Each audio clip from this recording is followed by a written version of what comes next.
প্রিয় দর্শক, আমি এই মুহূর্তে অবস্থান করছি রাজধানীর যে শেওড়াপাড়া মেট্রো রেল স্টেশন রয়েছে সেখানে, এবং আল হেলাল হসপিটাল থেকে শুরু করে একদম যে কাজীপাড়া মেট্রো রেল স্টেশন রয়েছে এই পর্যন্ত কিন্তু একদম হাঁটু পানি পর্যন্ত জমে গিয়েছে।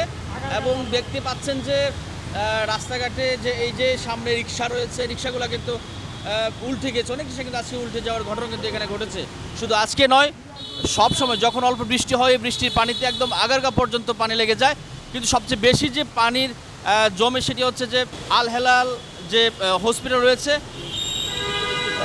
এই দেখেন রিক্সাটা কিন্তু আসলে মনে হচ্ছে উল্টে গিয়েছে, কারণ যখন রিক্সা চলে তখন আসলে নিচের অবস্থান কিন্তু তারা বুঝতে পারে না, যার ফলে অনেক এই দুর্ঘটনা কিন্তু ঘটে থাকে এই এলাকায়। এবং এই আল হেলাল হসপিটাল থেকে শুরু করে কাজীপাড়া পর্যন্ত কিন্তু বেশি পরিমাণ পানি থাকে, এবং শেওড়াপাড়া পর্যন্ত বেশি পানি থাকে। শুধু তাই নয়, এই পানি আসলে দোকানপাটে উঠে যায়, যার ফলে যার ফলে কিন্তু যে দুর্ভোগ তা কিন্তু আসলে অনেক আকার ধারণ করে।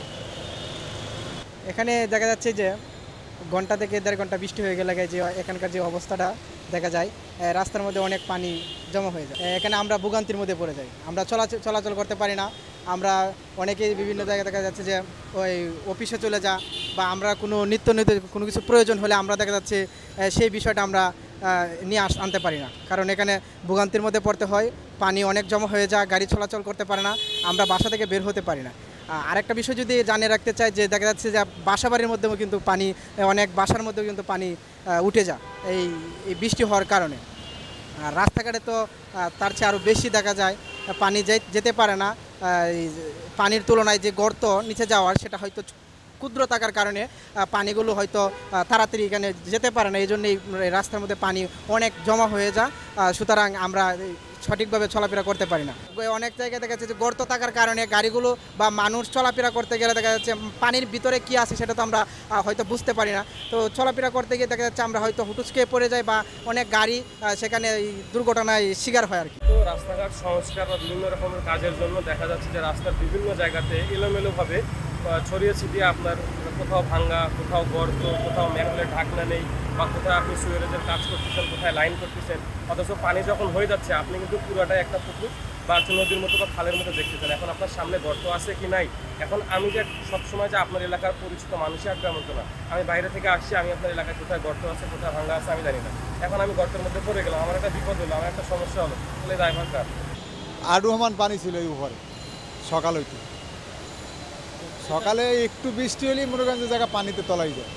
হ্যাঁ, জানে না, হেরা জানে না, মাঝে মাঝে আইয়ে দেখে, দেখলে কাজ হইবি, কোনো কাজ হয় না। আলালের এই ফেস থেকে কাজীপাড়া বাস স্ট্যান্ড পর্যন্ত পানি থাকে, এই জায়গা পর্যন্ত। বৃষ্টি হলে 5-6 ঘন্টা, সারাদিন যদি বেশি বৃষ্টি হয় 5-6 ঘন্টার ভিতরে নামে যায়।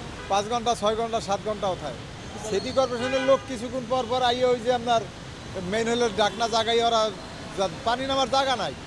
দেখছি তো বৃষ্টির কারণে আমাদের এই কাজীপাড়া তলাইয়ে গেছে। তাছাড়া বৃষ্টির জন্য আমরা এখন রাস্তার সাইড দিয়ে হাঁটতে পারতেছি না বৃষ্টির কারণে। এটা তো বৃষ্টিটা হয়েছিল প্রায় 3-4 ঘন্টার মতো। খুব ভারী বৃষ্টির কারণে এরকম হয়েছে, বুঝছো। চলাফেরা করতে তো কষ্টই হয়, সেটা তো দেখতেই পাচ্ছেন যে পানির যে কী অবস্থা, ড্রেন সব তলিয়ে গেছে, রাস্তাঘাট তলিয়ে গেছে।